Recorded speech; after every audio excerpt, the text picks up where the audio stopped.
네. 우리 청소년부가 어제 새벽 3시까지 놀던데 괜찮아요? 유나 안 괜찮은 것 같은데. 네. 되게 보기 좋았습니다. 청소년들이 언니 오빠들하고 같이 놀려고 그 청년부 교제 나눌 끝날 때까지 계속 밖에서 기다리고 있더라고요. 보통 언니 오빠들 무서워해서 같이 안 놀려고 하는데 귀하고 감사하고 오늘 이제 주일 예배로 드리고 아마 온라인으로 가정에서 예배드릴 우리 성도님들 되게 많으실 거예요. 여기 못 오셨지만 오늘 같이 은혜 받으시면 좋을 것 같고, 저희가 이제 이 말씀 사경에도 조금씩 더 보완을 해서 더 좋은 시간으로, 또 더 풍성한 시간으로 이제 두 번째잖아요. 이렇게 외부에 나와서 하는 게. 그래서 아마 잘 준비해서 또 내년을 이렇게 기약을 해야 될 것 같습니다. 오늘은 말씀 사경의 4강이기도 하지만은 또 주일 예배니까 우리 에베소서 말씀으로 은혜를 나누려고 합니다.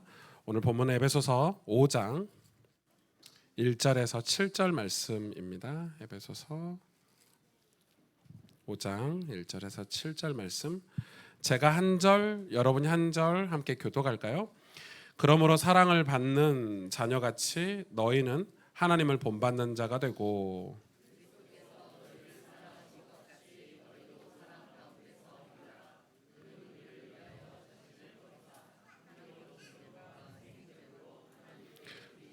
음행과 온갖 더러운 것과 탐욕은 너희 중에서 그 이름조차도 부르지 말라.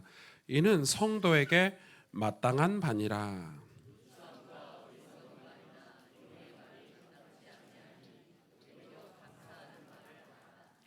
너희도 정녕 이것을 알거니와 음행하는 자나 더러운 자나 탐하는 자 곧 우상 숭배하는 자는 다 그리스도와 하나님 나라에서 기업을 얻지 못하리니.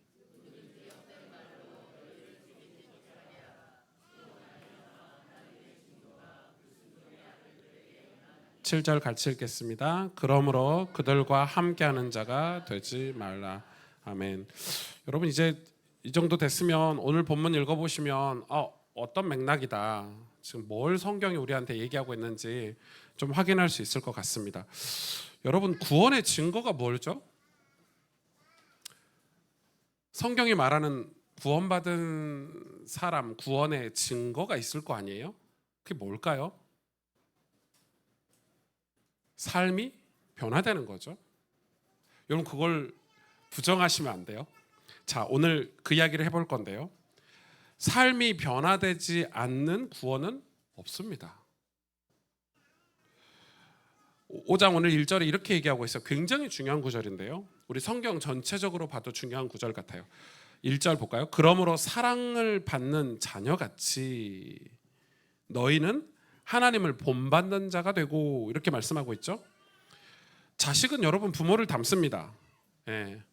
어제 뒤에서 아이들 케어하는 부모님들 보니까 애들한테 레이저 발사하고 저거 누구 닮아서 그러냐 이러는데, 제가 볼 때 자기 어린 시절을 잘 모르는 것 같은데, 부모는 자녀를 100% 닮습니다. 저희 두 아들도 저희 부부를 100% 닮았습니다. 하나님의 자녀는 하나님을 닮아야 하고 닮아가야 합니다. 여러분, 어린아이가 왜 키우기 힘든 줄 아십니까? 이거는 켈빈이 이야기했어요. 왜 어린아이가 키우기 힘드냐? 원초적인 죄인이기 때문에. 죄인 상태 그대로 태어나기 때문에 우리 아이들이 사랑스럽지만 집어 던지고 싶을 만큼 미울 때가 있죠. 왜 그러냐면 죄인이어서 그렇습니다. 원초적인 죄인. 그런 아이들이 하나님이 세상 교육을 만들어 놓으셨잖아요. 부모의 잔소리와 교육을 통해서 아이들이 조금 선해지는 것뿐입니다. 진정한 변화는 예수 그리스도를 만나서 거듭날 때, 그 악함이, 죄가 사라질 때 진정한 선한 사람이 될 수 있는 건데, 여러분, 우리 아이들이 원초적인 죄인입니다. 오윤빈 완전 죄인이죠. 완전 오리지널. 아직 예수님을 믿지 않고 영접하지 않은, 예수님을 주인으로 모시지 않는 자기가 주인인 우리 아이들, 자기가 주인인 거, 지네들 맘대로 하잖아요. 지네들 하고 싶은 대로 하고. 그렇습니다. 그런데 보통 우리가 믿기만 하면 구원을 받는다라고 말을 합니다. 그래서 그래 믿어라 쉽게 얘기하죠. 사실 맞는 얘기 같아요. 그 믿음이 있냐 없냐의 차이지만 정말 중요한 것을 빼먹어서는 안 되는데 행함이 없어도 된다는 말은 결코 아닙니다. 믿기만 하면 돼, 믿기만 하면 구원받아, 이 말 안에는 반드시 행함이 포함된 말이라는 걸 여러분 성경을 제대로 읽으신다면 이제 정도는 이제 이해가 되실 거라고 생각이 됩니다. 예수님을 믿는다는 것은 예수님께서 우리 마음의 주인으로 왕으로 오심을 믿는 거잖아요. 오늘 그런데 2절에 보니까 그리스도께서 너희를 사랑하신 것 같이 너희도 사랑 가운데서 행하라. 그는 우리를 위하여 자신을 버리사 향기로운 제물과 희생제물로 하나님께 드리셨느니라, 이렇게 말씀하고 계십니다. 그러니까 우리가 예수님을 마음에 모신다는 것은 하나님이 나를 사랑하신다는 것을 내가 안다는 겁니다. 하나님이 나를 사랑하셨다는 것을 알기 때문에 예수님을 주인으로 왕으로 우리가 모실 수 있는 거죠. 그러니까 같이, 뭐라고 하죠? 같이, 너희를 사랑하신 것 같이라고 얘기하죠. 내가 너희를 사랑한 것 같이 너희도 하나님을 본받는 자가 되라고 이렇게 얘기하고 있습니다. 굉장히 중요하죠. 근데 뭘 본받느냐? 우리가 하나님을 본받으라고 그랬는데 뭘 본받느냐? 너희도 사랑 가운데 생활하라, 이렇게 얘기하는데 어떤 사랑이죠? 여러분, 하나님의 사랑은 예수 그리스도, 독생자들 예수 그리스도를 우리를 위하여 자신을 버리사 향기로운 제물과 희생제물로 하나님께 드리셨대. 그 사랑을 얘기하는 거예요. 그러니까 예수 그리스도께서 자신을 버리시고 향기로운 제물과 희생제물로 하나님께 드리셨기 때문에 예수 믿고도 삶의 변화가 없다면, 아니 더 정확하게 얘기하면 그 삶의 변화에 대한 의지가 없다면 진정 거듭난 사람은 아니라고 성경은 얘기하고 있습니다. 5절을 볼까요? 쭉 넘어가서 5절에 너희도 정녕 이것을 알거니와 음행하는 자나 더러운 자나 탐하는 자나 곧 우상 숭배하는 자는 다 그리스도와 하나님 나라에서 기업을 얻지 못하느냐. 그래서 여러분, 기업을 얻지 못한다는 무슨 말인 줄 아시죠? 재림에 참여할 수 없다는 거예요. 하나님 나라에 입성할 수 없다는 거죠. 분명히 얘기했어요. 음행하고 우상 숭배하고 어리석은 말을 하고 희롱의 말을 하고 탐욕, 탐심을 가지고 있는 사람들은 하나님 나라를 기업으로 받을 수 없대요. 엄청 무서운 얘기를 하고 계시죠? 그렇기 때문에 예수 믿고도 삶의 변화가 없다면 우리는 하나님 나라의 기업을 얻지 못한다. 오늘 이 말씀은 교회 다니는 것이 구원의 보증은 결코 아니다. 저는 정말 많이 느끼고 있거든요. 정말 구원받은 사람인지 아닌지는 목사도 사실 구분 못합니다. 저 장로님 구원받았어, 저 전도사님 구원받았어, 이렇게 말할 수 없습니다. 왜냐하면 이 삶의 여정이 끝나봐야 알고 그 사람이 끝까지 하나님 나라를 사모하고 그 의지를 가지고 사는 사람이기 때문에 우리는 사실 판단할 수 없습니다. 6절에 보니까 누구든지 헛된 말로 너희를 속이지 못하게 하라. 누구든지 헛된 말로 너희를 속이지 못하게 하라. 이 에베소서에서 누구든지 헛된 말로 너희를 속이는 사람이 있었는데 뭐라고 가르치는 사람입니까? 삶이 변화되지 않아도 예수를 믿으면 구원받는데 문제가 없다고 가르치는 자를 조심하라. 당시에는 당시 초기 기독교에는 이단이 있었는데 어떤 이단이냐면 영지주의라는 이단이 있었습니다. 가장 큰 이단이에요. 영지주의가 오늘날에는 뭐죠? 구원파. 지금도 똑같은 게 있어요. 값싼 구원론을 제시해요. 너 몇 시에 언제 구원받았어? 너 구원받았어? 너 하나님 자녀야? 끝. 하나님 자녀야 이제 끝. 그게 초기 기독교에 만연했던 그 이단 사상 중에 하나입니다. 그래서 이 영지주의의 주요 특징 중에 하나는 이원론을 주장을 하죠. 영만 깨끗하면 돼. 육신은 중요하지 않아. 이렇게 얘기를 해요. 그게 그런 교리들이 교회 안에 들어오면서 얼마나 많은 신앙의 변질을 가져왔는지 몰라요. 그러니까 성경의 해석도 완전히 달라지는 거예요. 그러니까 그런 사람들은 뭐라고 얘기하냐면 이 성경을 읽다 보니까 영지주의자들이 성경을 읽으면 안 맞거든요. 그러니까 자기들이 필요한 성경 구절만 인용을 해요. 여러분, 그런 목사들 조심하셔야 돼요. 성경을 다 안 읽어도 된다. 중요하지 않다. 여러분, 영지주의자들은 성경을 읽으면 걸리는 게 있잖아요. 분명히 오늘 에베소서 6장 5장 말씀은 영지주의자들이 읽을 수 없는 말씀이에요. 이단들이, 삶의 변화가 없는 목회자들이 이 성경 구절을 인용하기가 쉽지가 않겠죠. 그러니까 여러분 조심하시고 경계하면서 우리는 살아야 돼요. 하나님의 진노가 불순종의 아들들에게 임하나니 그랬습니다. 하나님의 말씀을 알고도 불순종하는 것이 얼마나 무서운 죄인인가 말씀하시는 거죠. 예수님께서도 변화된 삶을 보고 그가 구원받았는지 아닌지 판단하라고 하셨죠. 마태복음 7장 18절에서 20절에 보면 뭐라고 말씀하십니까? 좋은 나무가 나쁜 열매를 맺을 수 없고 못된 나무가 아름다운 열매를 맺을 수 없느니라. 아름다운 열매를 맺지 아니하는 나무마다 찍혀 불에 던져 사르느니라. 이러므로 그들의 열매로 내가 그들을 알리라, 이렇게 말씀하셨거든요. 찍혀 살라버린대요. 열매가 없으면. 무슨 열매일까요? 성령의 열매죠.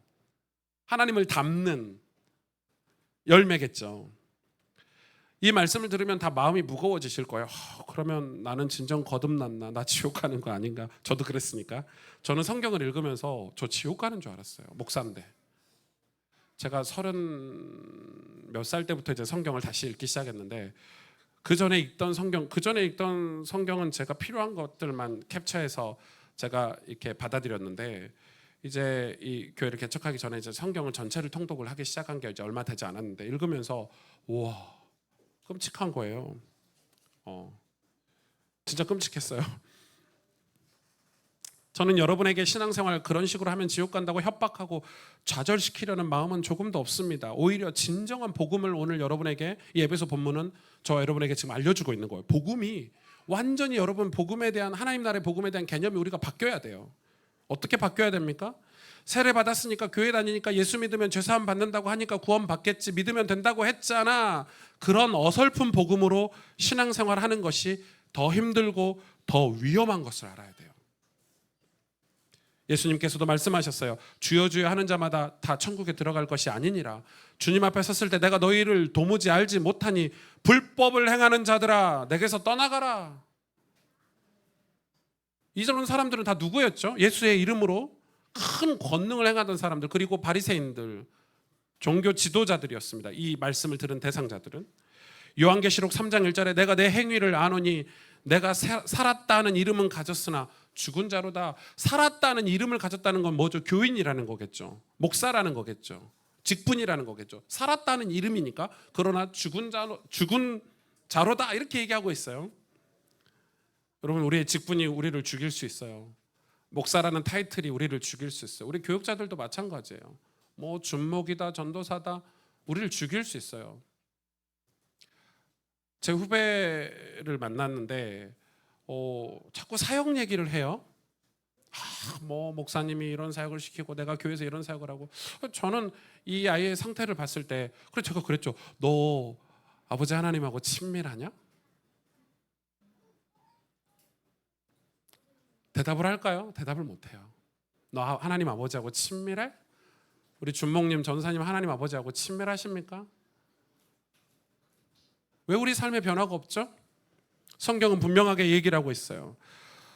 여러분, 왜 우리가 음란함과 죄를 벗어보지 못하고 용서하지 못하고 사랑하지 못할까요? 그렇게 살다가 죽는 줄로 여기니까 그런 거예요. 죽을 때까지 갈등하며 사는 것인가 보다. 예배 드릴 때마다 잘못했어요, 용서해 주세요, 이렇게 기도하며 사는 것이 신앙생활인가 보다 라고 생각해요. 아닙니다. 거룩하지 못하고 사랑하지 못하고 용서하지 못하고 변화되지 못하면 구원받지 못한다라고 우리는 생각을 해야 됩니다. 명심해야 됩니다. 그래야 심각하게 생각할 것 아닙니까, 이것을. 그래야 우리가 하나님 말씀을 심각하게 묵상하고 받아들일 수 있는데, 우리가 그렇게 생각하지 않은 토양에서 자라다 보니까 하나님 말씀 자체를 심각하게 상고하거나 고민하지 않는다는 거, 묵상하지 않는다는 거예요. 우리가 뭘 더 심각하게 생각합니까? 어젯밤에 드라마 못 봤는데. 저도 요즘 새 드라마에 하나에 꽂힌 게 있거든요. 제가 말씀드려도 될까요? 연인이라고. 그 갑오정변 시대. 잘 모르시고 죄송합니다. 거룩하신 분들에게 제가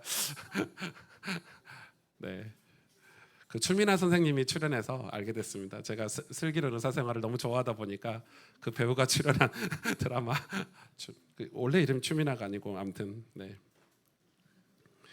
우리 그런 거 막 걱정되잖아요. 주식이 오를까 내릴까, 비가 올까 말까, 오늘 놀러 가야 되는데.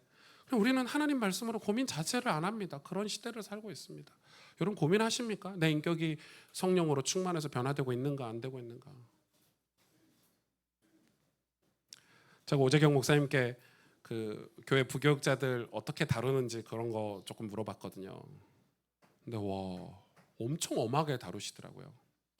그 교회 교육자들은 일주일에 하루 빼고 매일 출근하는데 아침에 오면 들으셨어요? 들어본 계세요? 아침에 출근하면 항상 그 말씀 묵상을 시킨다고 합니다.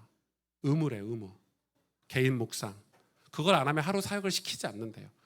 그리고 아침에 출근해서 묵상을 하고 나면 그 충만하잖아요. 충만한 상태에서 제일 먼저 하는 사역은 자기 맡은 교구나 부서에 다 전화를 돌리게 한답니다. 충만한 상태일 때 장로님께 안부 전화도 드리고 권사님께 전화도 드리고, 그리고 나서 자기 개인 스케줄 소화하도록 이렇게 한다고 해요. 야, 교육자들이 너 엄청 싫어하겠다. 엄청 싫어한대요. 예. 진짜 너무 싫어한대요.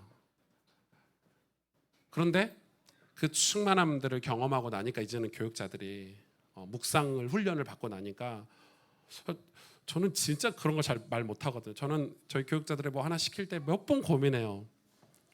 이걸 말하면 될까 말까, 상처받을까 안 받을까, 모르겠다, 뭐 하나님이 하시겠지, 이렇게 지나가는 경우가 되게 많거든요. 제가 좋은 목사가 아니라는 거예요. 성도들을 위해서는, 교회를 위해서는 저는 좋은 리더십이 아니라고 어제 저를 지적해 주더라고요. 그래서 그럼 뭘로 그 마음을 다스려? 소고기 많이 사주면 돼 그러면서 작년에는 장로님들께 말해서 부교육자 9명 목사들 양복을 다 사줬대요. 그러니까 이제 그런 걸로 빡시게 시키고 그런 걸로 커버를 하는 거죠. 예, 기대하지 마세요. 저희는 양복 안 사줍니다. 예, 제가 양발은 사줄 수 있어요. 양발이나 뭐 이런 건 사줄 수 있는데 네, 뭔 얘기하다가 우리가 잘못된 신앙생활을 지금 하고 있는 거예요. 왜냐하면 교육자들도 묵상하고 나면 내 상태가 충만하다는 사실을 경험해 보지 못하는 거예요. 그러니까 그거에 대해서 자체적으로 고민 자체를 안 하는 거예요. 왜 그렇죠? 여러분 교회에서도 싸우는 교회가 있어요. 교회에서도 엄청 싸우거든요. 막 싸워요. 근데 왜 교회에서 싸움을 일으키고 분란을 일으키는 자는 하나님 나라를 기업으로 받지 못한다는 말씀을 심각하게 고려하지 않아서 그래요. 내가 누군가를 미워하고 정죄하는 게 엄청나게 큰 죄라는 걸 말씀에 기록하고 있는데 우리는 그거에 대해서 묵상을 하지 않으니까 그냥 막 하는 거예요. 근데 성경은 그런 사람은 구원받지 못했다라고 얘기하는 거죠. 지금 성경에 분명히 예수 믿으면 거듭난다고 했는데도 교회 다니는 것을 거듭난다는 것으로 여기고 사는 사람들, 가족들도 인정하지 않잖아요. 그러니까 지금 이 시대가 교회 구원론이 이 시대의 잠식이 돼버린 거예요. 원래 성경의 구원론이. 그래서 원래 성경에서 말씀하는 것들이 하나도 온전히 제대로 믿지 못하고 있는 시대를 저와 여러분은 지금 살고 있어요. 다 심플해졌고, 여러분 신앙생활이 전부 다 심플해졌고 간단해졌고 막 인스턴트 식품처럼 뭐 극장처럼 교회가 다 변화되고 있으니까 말씀을 베레아 교회 성도들처럼 상고하는 일이 사라졌잖아요. 그렇죠? 여러분 말씀 묵상하고 계십니까? 그래서 우리의 삶이 어떤 변화가 어떻게 일어나고 있는지 우리는 알고 있어야 돼요. 그걸 체크하시면서 살아야 돼요. 예수님 믿고 구원받았으니까 거룩하게 살도록, 사랑하며 살도록 노력해야 되는 거죠. 예수님 믿었으니 거룩한 자가 되고 사랑하는 자가 된다는 거예요. 저절로 된다는 거예요. 그런데 중요한 거는 우리의 의지도 필요하지만 그 의지도 하나님이 주신 은혜고요. 그리고 저절로 된다는 거. 오늘 1절에 보니까 굉장히 중요한 말씀 오늘 1절에 나와 있죠. 어느 자녀나 부모를 닮듯이 하나님의 자녀는 하나님을 닮아야 된다고 얘기하고 있는 거예요. 오늘 사도 바울이 얘기하는 거는. 여러분 자녀가 부모를 닮으려고 노력하는 거 보셨습니까?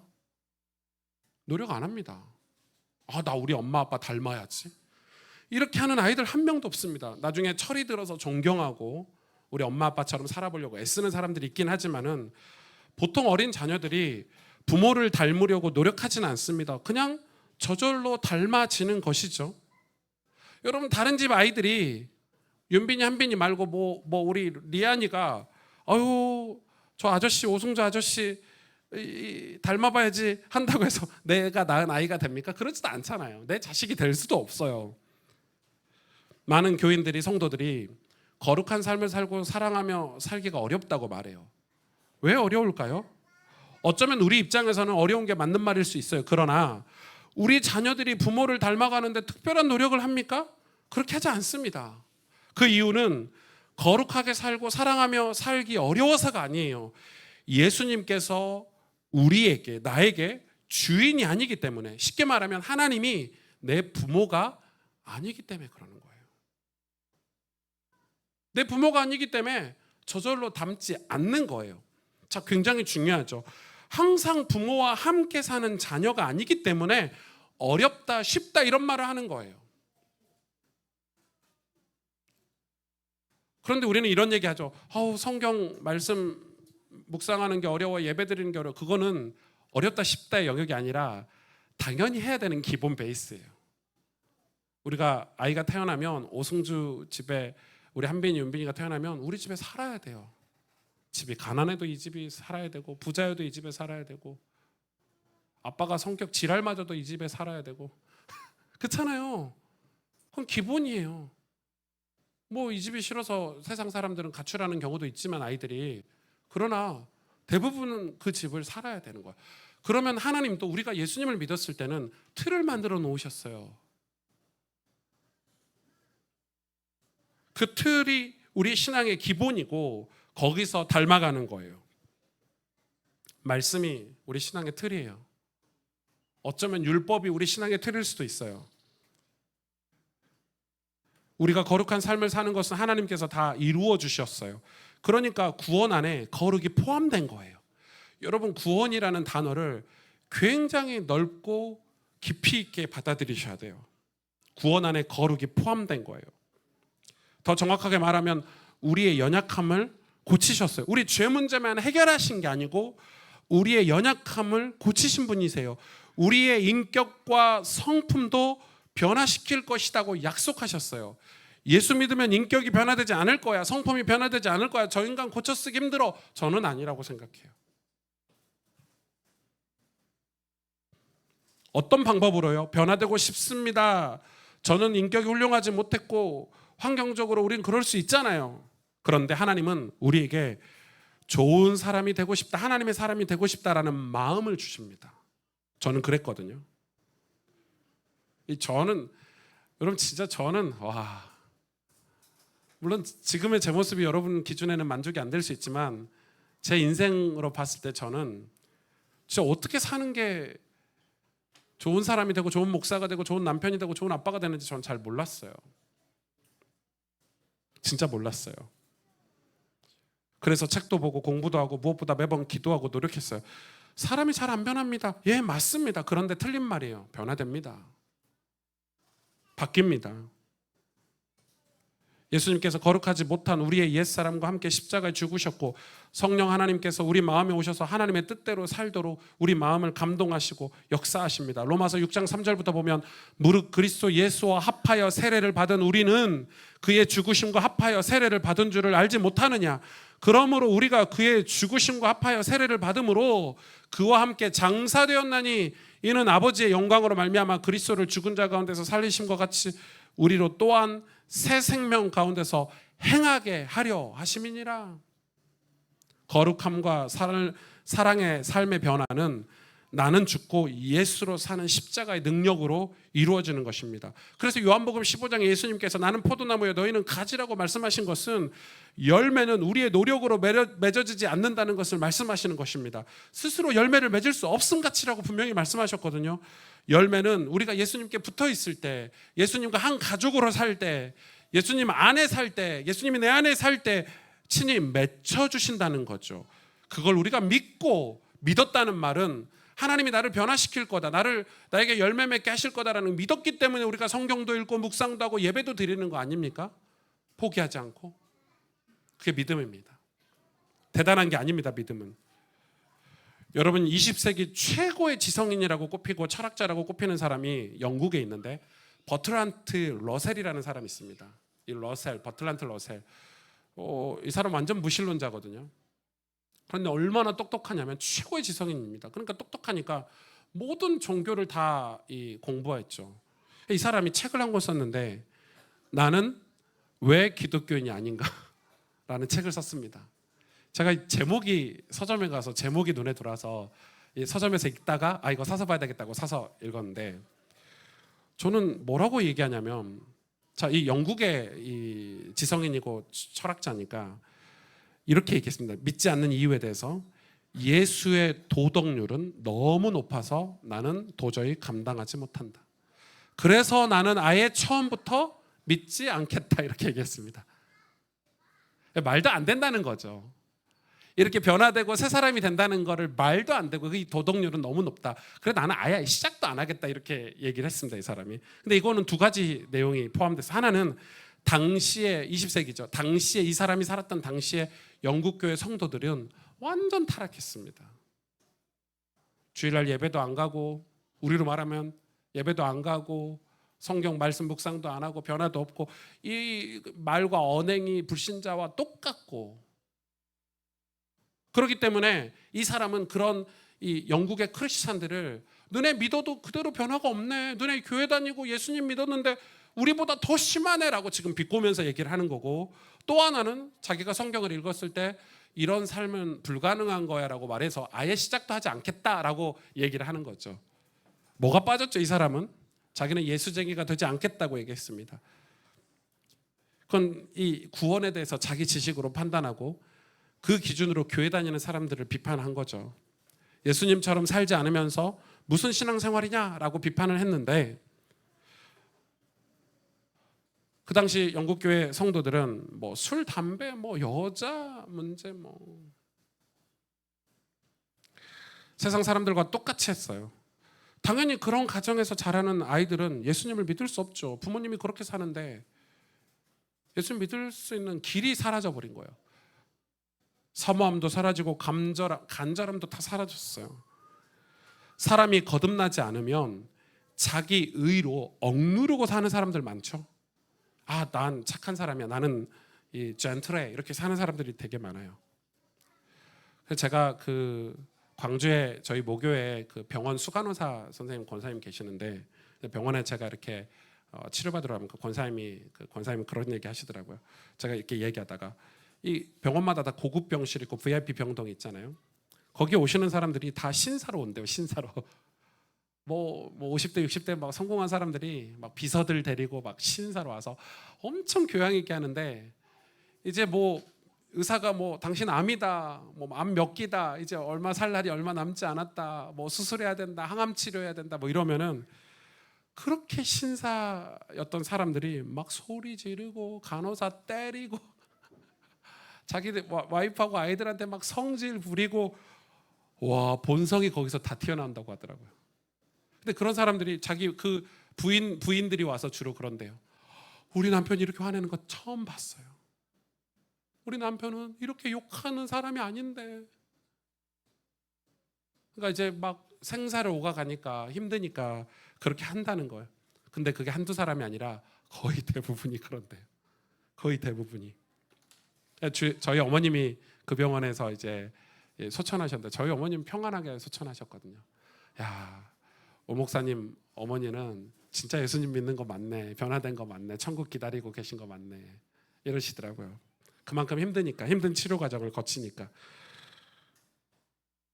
무슨 말이죠? 모세도 성경에 보면 모세도 이 지면에서 지면이라는 말은 이 지구라는 말이죠. 지구에서 가장 온유한 사람 중에 하나였어요. 그렇죠? 성경이 이야기했어요. 모세는 이 지면에서 가장 온유한 사람이다. 그런데 백성들이 물을 달라고 아우성치고 원망할 때 이 모세가 화가 나가지고요. 혈기를 참지 못하고 반석을 2번이나 내리쳤습니다. 아시죠? 가나안에 들어가지 못하는 결정적인 이유였어요. 신학자마다 많은 의견이 다르지만 그 반석을 2번 칠 때 그 이유가 가나안 땅에 들어가지 못하는 결정적인 이유였어요.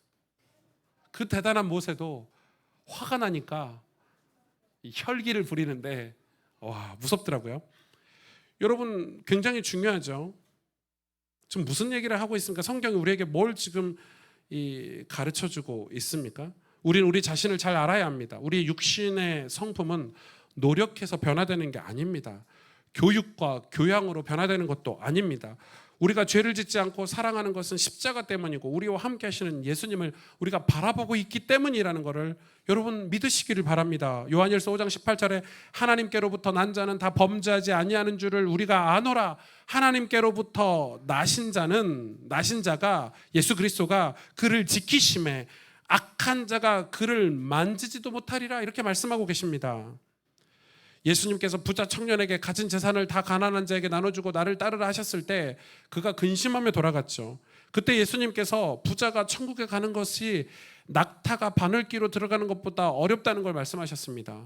이 낙타가 이런 옷고매는 바늘기가 아니라 예루살렘 성전에 그 바늘기라는 문이 있어요. 거기 낙타가 들어갈 수 없어요. 그 혹 때문에 조그만 문인데 아무튼 그 문을 들어갈 수 없다 이렇게 말씀했는데 이제 제자들은 그러면 구원 못 받는다는 말이네.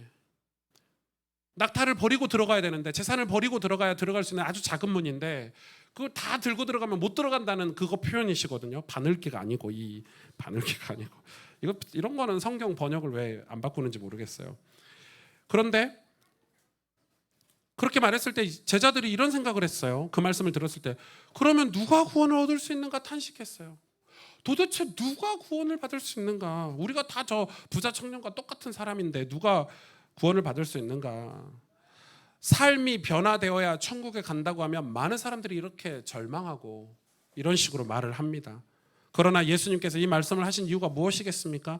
구원의 조건이 얼마나 힘든가를 제시하려는 것인가요? 결코 아닙니다. 인간이 스스로 노력으로 구원받는 것은 불가능하다고 지금 말씀하고 계시는 겁니다.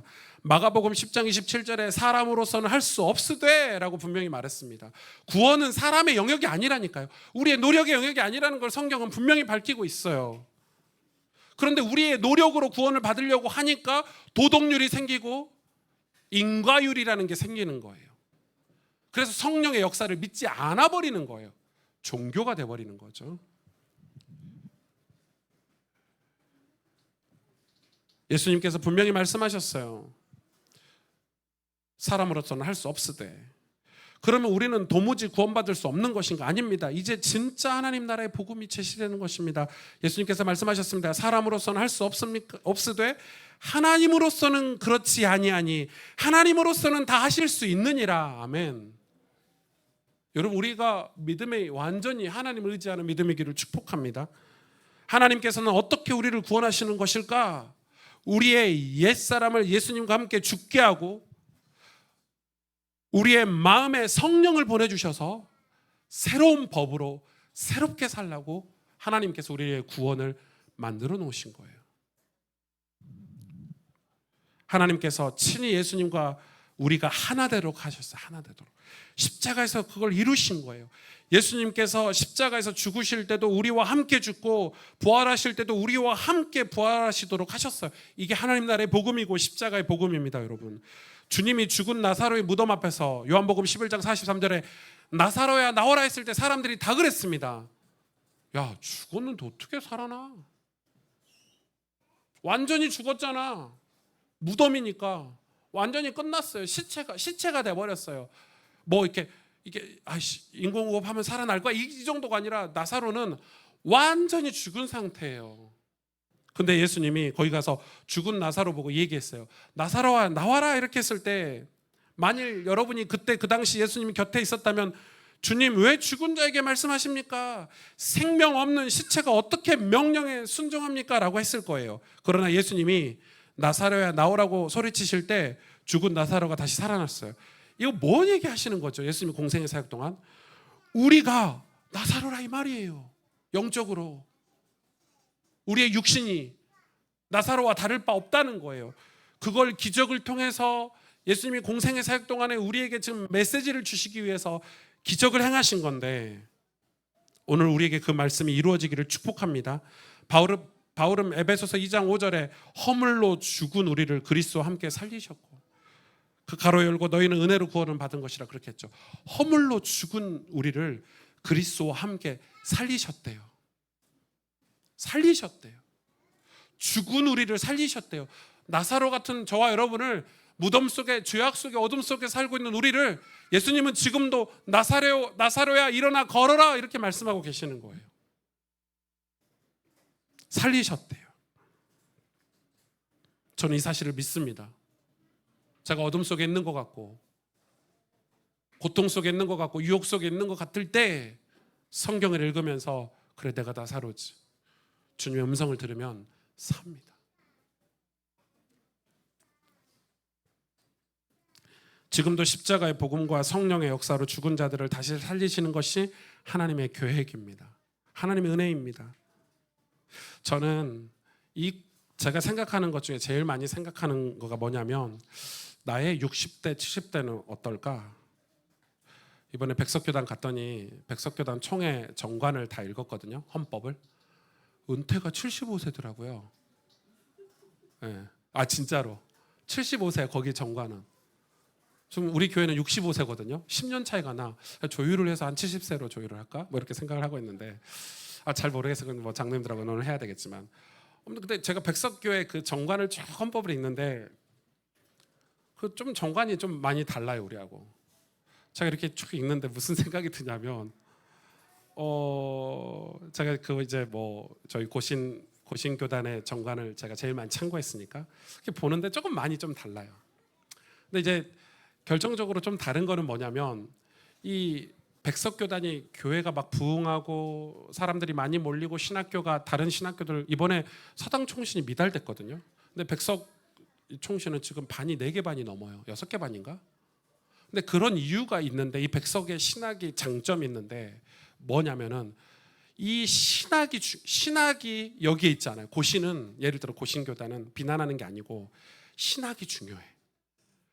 교회나 성도의 신앙이 이 신학을 맞춰야 돼. 이게 권위야. 근데 백석교단에 갔더니 이 총장님이 설교하는 걸 들었더니 교수님들도 그래요. 야, 너네 먹고 살려면 너네의 신학은 교회를 살리는 신학이어야 돼. 성도를 살리는 신학이어야 돼. 완전히 달라요. 제가 가고 깜짝 놀래 감동받았어요. 그래서 제가 백석에서 나온 자료들을 제 고신 친구들에게 다 보내줬어요. 아이들이 하는 말이, 친구들이 하는 말이 이게 맞지. 지금 제 모교회 고신대학교는 부도 위기예요. 다 죽었어요. 왜 부도게요? 교회가 다 죽어가고 있으니까. 오재경 목사는 완전히 스타예요. 고신에서는. 왜? 교회가 부흥하고 있어요. 그런 교회가 없어요. 다 싸우고 갈라지고 목회자들이 다 윤리 도덕 문제 걸려가지고 재판받고 있고 막 이러는데 이런 목사가 드문 거예요. 그래서 내일도 CTS 설교하러 가요. 방송 설교하러 가고 이러는데 스타죠. 코스타 강의하러 가고 뭐 캐나다에도 갔다 오고 미국에도 강의하러 가고 뭐 이런 친구인데 그럴 수밖에 없는 게 이 친구가 특별한 게 아니라 평범한데 다 평범하지 않으니까. 그래서 이야기했어요. 우리의 신학이 뭐냐? 목사의 권조가 뭐냐? 여러분 목사는 종이에요. 종. 주의 종. 주님이 어떻게 사셨어요? 성도들 발을 시켜주고. 그런데 지금은 반대가 됐죠. 왜 성도들이 목사 안 섬겨? 안 섬기셔도 돼요. 안 챙기셔도 돼요. 그런데 중요한 거는 뭐냐면은 이 우리의 전통이나 권조가 더 위에 있는 게 문제인 거예요. 그게 필요하거든요. 전통이라는 게, 룰이라는 게 필요하잖아요.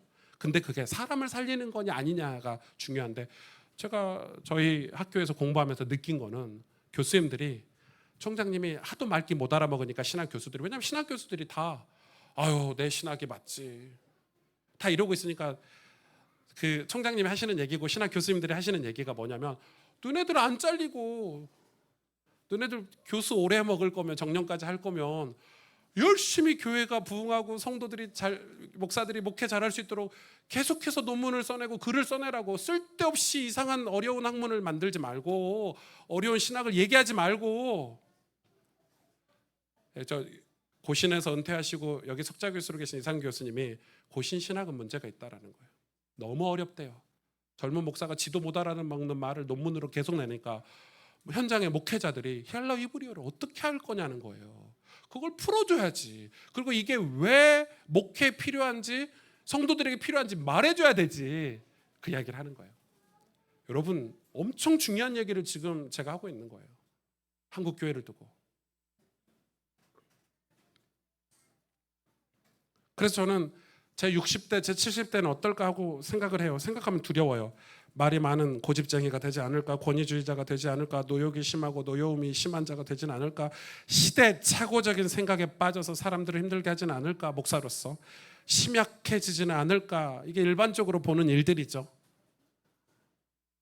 혹시 그럴 수 있어요. 이 중에 하나는 되지 않을까, 뭐 이렇게 심약해지거나 시대착오적인 생각에 빠져 있지 않거나 그럴 수 있죠. 목사들이 정치에 빠져가지고 막 교회 안에서 자기하고 반대되는 색깔을 가지면 막 정죄하고 나가라 그러고 그러진 않을까. 노욕이 심하진 않을까. 노여움이 심하지 않을까. 말 많은 고집쟁이는 되지 않을까. 저도 그럴 수 있겠죠. 예, 그럼 여러분이 언제든지 책망을 해주셔야 됩니다. 이유가 뭐죠? 바쁘게 살다가 열심히 사역하다가 예수님과 관계가 소홀하게 돼서 그런 겁니다. 분명히 하나님은 우리가 구원받는 조건으로 예수님과 하나가 되게 하셨습니다. 우리가 거듭나고 새롭게 변화되고 천국에 입성할 수 있는 조건으로 하나님이 길을 만들으셨는데 예수님이 내가 길이요 진리요 생명이요 나로 말미암지 않고는 하나님 아버지께로 올 수 없는 예수님이 여기 계셔서 내가 이렇게 통과해가지고 가고 나서 예수님은 저기 있고 나는 계속 이렇게 가는 게 아니고 예수님이 내 옷이 되고 내 길이 되고 내 생명이 돼서 같이 가는 걸 얘기하는데 우리는 예수님이 문이래요. 그래서 지나서 이제 안녕 예수님, 이제부터 내가 알아서 살게. 나 구원받았으니까 내 마음대로 살게. 여러분 구원이 완전 틀린 구원이죠. 예수님 문이라서 저기 있어요. 그래서 계속 저기서 새 가족만 받으세요. 계속 영접만 하고 계시고 죄송합니다. 생방송 하시는 분들. 네.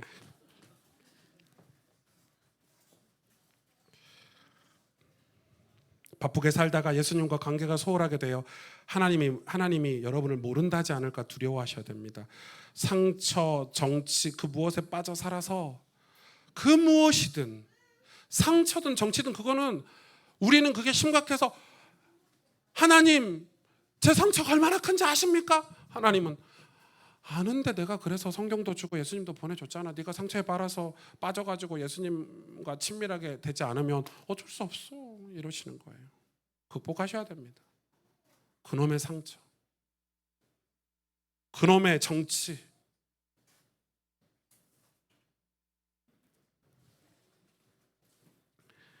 신명기 34장 7절에 120살이 된 모세는 눈이 흐리지 아니하였고 기력이 쇠하지 아니하였다라고 했습니다. 여호수아 14장 11절에 12절에 보면 85세가 된 갈렙은 오늘도 내가 여전히 강건하니 내 힘이 그때나 지금이나 같아서 싸움에나 출입에 감당할 수 있으니 그날에 여호와께서 말씀하신 이 산지를 내게 주소서라고 고백했죠. 여러분 그렇게 되길 축복합니다. 나이가 들어서 오히려 더 영혼이 맑아지고 예수님과 한 몸이 된 모습. 모세가 내 눈이 흐리지 아니하였다, 기력이 쇠하지 아니하였다는 무슨 의미입니까? 그렇게 교만하고 온유했던 이 모세가 그가 은혜를 받아서 하나님과 함께하고 주님을 바라보고 살았더니 완전히 영육간의 새로운 사람이 된 거죠. 갈렙이 그 고백을 하는 거 이해나 지금이나 한결같이 주님 이 산지를 내게 주셔서 혹시 하나님이 허락하시면 내가 감당할 수 있습니다. 성령께서 우리에게 답을 주시죠. 계속하여 예수 그리스도를 바라보라고 말씀하십니다. 시편 119편 35절에 37절에 내가 주님의 계명들이 가리키는 길을 걷게 하여 주십시오라고 말씀하고 계십니다. 내가 기쁨을 누릴 길은 이 길뿐입니다. 내 마음이 주의 증거에만 몰두하게 하시고 내 마음이 탐욕으로 치닫지 않게 해주세요. 내 눈이 헛된 것을 보지 않게 해주세요. 주님의 길을 활기차게 걷게 해주세요라고 시편 119편에 말씀하고 계십니다. 주의 말씀이 내 발의 등이요. 예수님만 바라보고 사는 것이 좀 답답해 보여도 예수님의 생각을 알고 예수님의 마음을 품고 예수님의 빛을 드러내는 길이 또 있을까요? 그래서 여러분 이 구원에 관한 얘기를 하는 거예요. 우리는 성경에서 우리에게 경고하고 있는 것들을 벗어날 힘이 없어요. 그런데 예수님을 바라보고 의지하고 살면 벗어날 수 있다고 저는 믿어요. 믿습니다. 여러분, 하나님이 여러분의 아버지가 되실 때 여러분 삶이 변화될 수 있습니다. 그런데 대부분 하나님을 아버지로 모시고 살지 않습니다. 생각해보세요. 아버지세요? 우리 아이는 아침에 눈 뜨면 아빠부터 찾거든요. 지 힘든 일 있으면 아빠 찾고, 먹고 싶을 때도 아빠 찾고, 막 지겨울 정도로 아빠 이러는데, 여러분 평상시에 하나님을 그렇게 찾으십니까? 그러니까 우리의 삶이 변화가 없는 거예요. 닮아감이 없는 거예요. 맞잖아요. 여러분 좋아하는 거 있으시죠? 예. 저는 다음 생에 다시 태어난 목사가 지금 환생을 저는 의사로 태어나고 싶어요. 제가 슬기로운 의사 생활을 4번 봤습니다. 2부작까지. 처음에는 1배속으로 보고 두 번째 1.2배속으로 보고 1.5배속으로 이제 그래서 거의 다 외웠습니다. 왜 제가 그 드라마를 좋아하냐면 뭐라고 할까요? 사람을 살리는 일에는 허투루 되지 않는다는 메시지가 저한테는 도전이 됐어요. 의사들 집에서 자고 몇 화에서 그러는데 그 강원도에 그 처음으로 몇 년 만에 놀러 가려고 가는데 2명 가잖아요. 가다가 응급 코로니까 다 고민 안 합니다. 그리고 친구들이 짜증 안 냅니다. 사람을 살리는 수술을 하기 위해서는 모든 걸 제끼더라고요. 제가 그거 보고 좀 감동이었어요. 맞아. 저런 삶이 목적인 삶은 나머지 삶도 다 거기에 맞춰서 인격도 성품도 물론 잘 사고 잘 먹고 그렇게 하겠죠, 의사니까. 그러나 그걸 바라보고 사는 사람들이 아니에요. 환자를 살리는 일에 진심인 사람들. 그러니까 공부하고 굳이 공부 안 해도 되는데 유학도 가려고 하고. 제가 왜 이런 말씀을 드립니까? 우리가 진짜 좋아하는 게 있으면 닮아가고 변화됩니다. 스포츠 하나만 해도 그러잖아. 내가 탁구를 좋아한다. 탁구채 삽니까 안 삽니까? 사죠. 올림픽 때 탁구 보십니까 안 보십니까? 보시죠. 제 친구 중에 하나 탁구에 미친 애가 하나 있는데 탁구채를 얼마짜리 샀더라? 70만 원짜리 탁구채가 있대요. 야, 탁구채가 70만 원이래. 제가 그 탁구채를 성경 들고 다니듯이 그 가죽 케이스를 사가지고 이름 이렇게 뭐라고 그러죠? 마킹해가지고 항상 들고 다니더라고요. 탁구 진짜 못 치거든요. 근데 탁구를 사랑한대요. 그래서 쉬는 시간마다 뭐 보냐면 탁구를 봐요. 좋아하는 거죠. 그럼 탁구 실력이 늘까요 안 늘까요? 그 친구는 늘어요.